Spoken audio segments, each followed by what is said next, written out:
Welcome back, the third and final video in our STM-1 filling trilogy. In the first video, we filled the payload with all ATM cells, 83.17% efficiency. In the second, we filled it with all 576 byte IP packets, 90.87%. But real networks rarely carry just one kind of traffic. Today we mix two cell sizes inside the same STM-1 frame. Voice traffic uses 53 byte ATM cells, 5 header, 1 AAL, 47 user data. Data traffic uses 77 byte cells, 5 bytes of header, 72 bytes of user data. The mixing rule we will use: alternate one of each, packing as many pairs as fit, then squeezing in any extras the tail allows. 4 questions, same shape as before. Part A: how many of each cell fit in one STM-1 frame?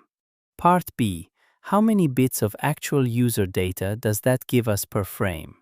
Part C: what percentage of the total STM-1 capacity is genuine user data? Part D: at what rate is the user information being delivered? Spoiler: the answer sits cleanly between ATM and IP, and we will see exactly why a mixed payload's efficiency is a weighted average of its parts. First, the two cell types side by side.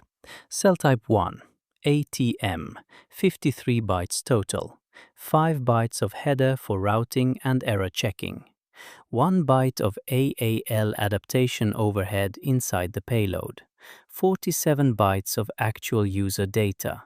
Cell level efficiency, 47/53, about 88.7%. Cell type 2, 77 byte cell, 5 bytes of header, 72 bytes of user data, no separate AAL, the larger payload absorbs that role. Cell level efficiency, 72/77, about 93.5%. Per cell, the 77 byte cell wins by about 5 points. Why?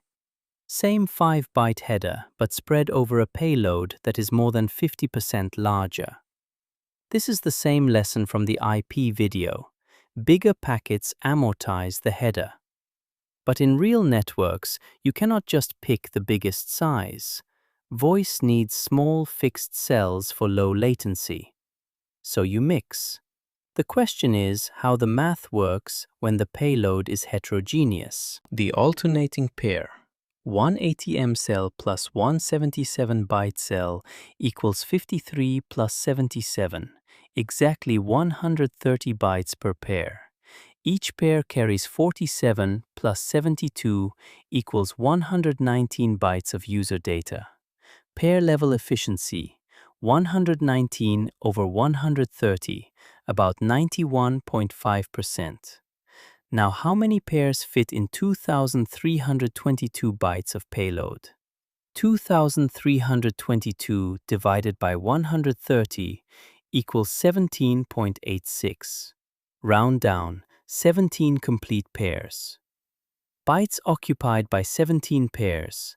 17 times 130 equals 2,210 bytes.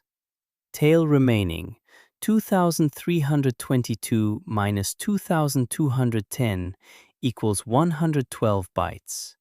Now, the squeeze. The pair is over, but we still have 112 bytes left. Can we fit another ATM cell? 53 bytes, yes.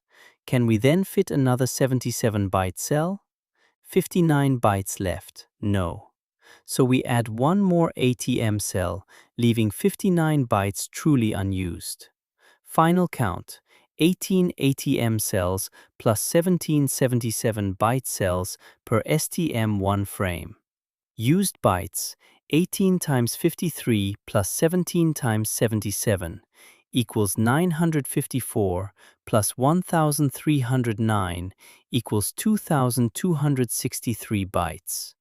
Tail: 59 bytes wasted. Part B: user bits per frame. 18 ATM cells each carry 47 bytes of user data. 18 times 47 equals 846 bytes of ATM user data. 1777 byte cells each carry 72 bytes of user data. 17 times 72 equals 1224 bytes of large cell user data. Total user data, 846 plus 1224 equals 2070 bytes per frame, times 8 bits per byte, 16,560 user bits per frame. Compare against our previous results. Pure ATM gave us 16,168 bits. Pure 576 byte IP gave us 17,664 bits. Mixed sits at 16,560, right between the two, as expected for a weighted blend. Part C. Efficiency. 16,560 user bits divided by 19,440 total bits equals 0.8519 or 85.19%. ATM alone was 83.17. IP alone was 90.87. Mixed lands at 85.19, about 2 points above pure ATM, 5 points below pure IP. The exact position depends on the mix ratio. More ATM cells pulls efficiency down toward 83. More 77 byte cells pulls it up toward 94. This is the weighted average law of mixed payloads. You get the linear combination of the per cell efficiencies weighted by the user bytes contributed by each. Part D. Data rate. 16,560 bits in 125 microseconds. 16,560 divided by 125 microseconds equals 132.48 megabits per second. Compared to ATM's 129.344, we gained about 3 megabits per second. Compared to IP's 141.312, we gave up about 9 megabits. The price of mixing is paid in efficiency lost relative to the best single-cell choice. The benefit of mixing is paid out in operational flexibility. Voice gets its low latency small cells, data gets its higher efficiency big cells in the same frame. 3 takeaways from this trilogy. 1. The STM-1 frame is fixed scaffolding, 9 rows by 270 columns, 2,430 bytes, 2,322 bytes of payload, 8,000 frames per second, 155.52 megabits per second line rate. Those numbers do not change. 2. Efficiency is determined entirely by what you fill the payload with. Small fixed cells like ATM trade efficiency for predictable latency. Big variable packets like IP win efficiency at the cost of bursty timing. Mixed payloads land somewhere in between, scaled by the user byte weights of each cell type. 3. This is how every real transport network operates. An SDH link on a metro carrier does not run pure ATM or pure IP or pure anything. It carries voice, video, data, signaling, all packetized at different sizes, all sharing the same frame. The math we just walked through is exactly the math the network engineer runs to size a link. And with that, our trilogy of STM-1 frame filling examples closes.